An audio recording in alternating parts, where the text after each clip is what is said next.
رضا ربانی اس وقت سینٹ میں اظہار خیال کر رہے ہیں۔ آپ نے کسی بھی طرح بچا کے اس آرڈیننس کو لے گئے ڈس اپروول سے۔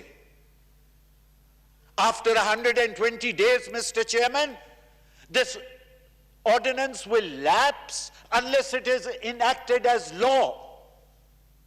اگر فرض کریں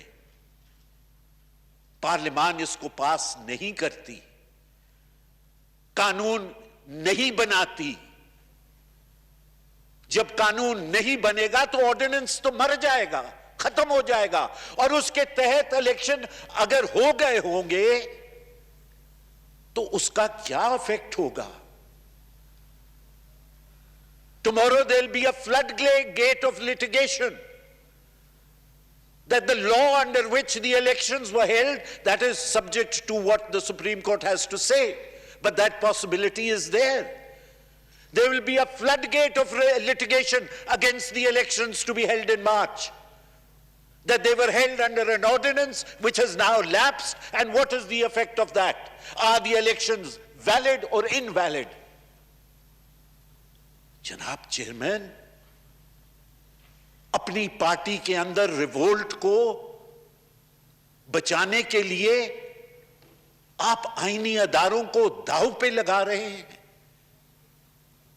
میری تو یہ بات سمجھ میں نہیں آتی، اور میں تو یہ بات عرض آپ کے سامنے کرنا چاہتا ہوں جناب چیئرمین کہ صدر کو اس بات کا، مجھے 2 منٹ اور دے دیں۔ جی رضا صاحب، میں آپ کے بعد یہ بات عرض کرنا چاہتا ہوں جناب چیئرمین کہ صدر کو اس بات کا علم تھا،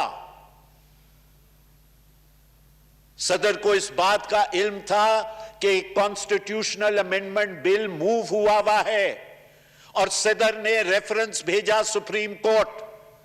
صدر کو اس بات کا علم تھا کہ میں نے کل دونوں ایوانوں کو پروگ کیا ہے، اور اگلے دن صدر نے موو کیا، پروملگیٹ کیا آرڈیننس، اور صدر کو اس بات کا علم تھا کہ آرڈیننس میں پروملگیٹ کر رہا ہوں جب ریفرنس پینڈنگ ہے before the honourable supreme court of Pakistan. ایسے صدر کو جناب چیئرمین،